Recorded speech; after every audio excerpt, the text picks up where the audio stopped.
jazz clubs on 52nd Street, oh my God. It was so neat. We've always known that Birdland is instrumental to the landscape of New York, but this past few weeks proved just how much Birdland means to so many people. It was an overwhelming night because of all the generosity, be it people sharing their money, their talent, their enthusiasm, their friendship. It was just a really amazing celebration of music and community. And soon they'll all know my name. I'll have fortune and fame when I get my name in lights. It can happen overnight in these modern times.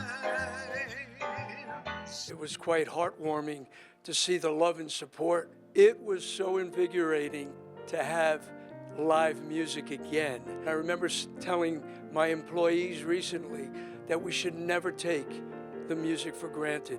What's happened to us over 10 months will be something that'll last with us forever, about how important the music is for us at this time and in the future.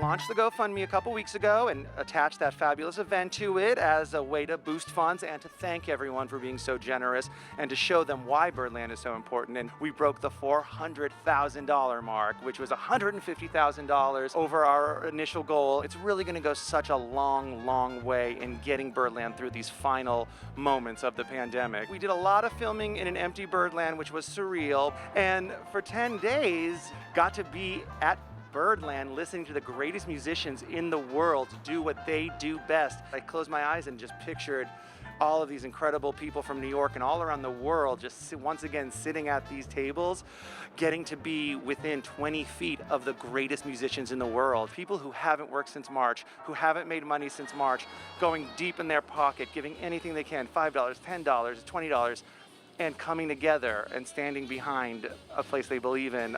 It just speaks volumes to our community, and I'm so honored and humbled to even be the tiniest part of this community because there are no people like show people.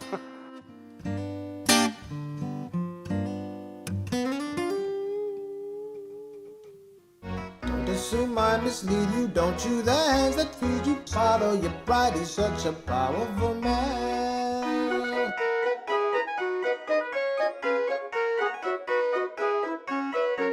With all the requests that we had for people that wanted to participate and be a part of it, we could have gone for 10 hours easily. Without live music, I think that we have an empty soul. Music is the backbone of New York. We are the music capital of the world. Ever since Birdland's namesake, Charlie Parker, headlined its opening in 1949, it's been one of the most important jazz clubs in the world, giving a stage to established legends and up-and-comers alike. Lullaby in Birdland, that's what I always hear when you sigh. People have flocked from all corners of the earth to feel the magic that emanates from that stage. The energy of everyone who's ever played there, it's still in the air. The original Birdland was on Broadway. I was in Mr. Wonderful at the time with Sammy Davis Jr. I became fascinated and interested in jazz, the sound, and it's so American. The oldest person to grace the stage was Irvin Drake at 94 years old. The youngest person ever to perform at Birdland was only 4 years old. It was actually me. I don't want anyone coming after my title. Here's a picture. I full-heartedly believe that I would have not had the opportunities that I had if it were not for Birdland and the experiences that I had there. Birdland needs us, and we need Birdland. It is a place of joy. It is a place of incredible artistry. It's truly an American language that grows and changes with each generation. When a venue like Birdland goes dark, it affects not only the artists who play there, it affects the community. I share my life with a jazz pianist, so this is very, very close to my heart. And my boys are American-born New Yorkers. I want there to be a place for them to hear the finest music that America has to offer, that the world has to offer. Jazz clubs like Birdland are essential to the cultural fabric of our city. Can you imagine Paris without the Eiffel Tower? Rome without the Colosseum?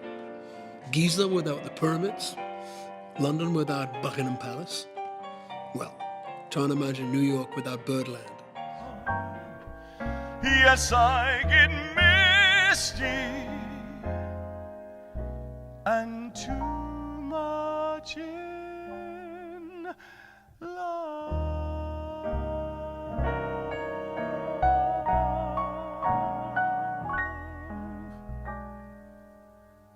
Birdland is the room where it happens. It's a masterclass like nothing else. There is no conservatory you can go to. It changed my life as an artist, as a producer, a director. I want everyone to have that opportunity. And as we've all learned during this pandemic, there's nothing like live entertainment, nothing like it in the world. Just look, it's happening now. Yes, it's true again.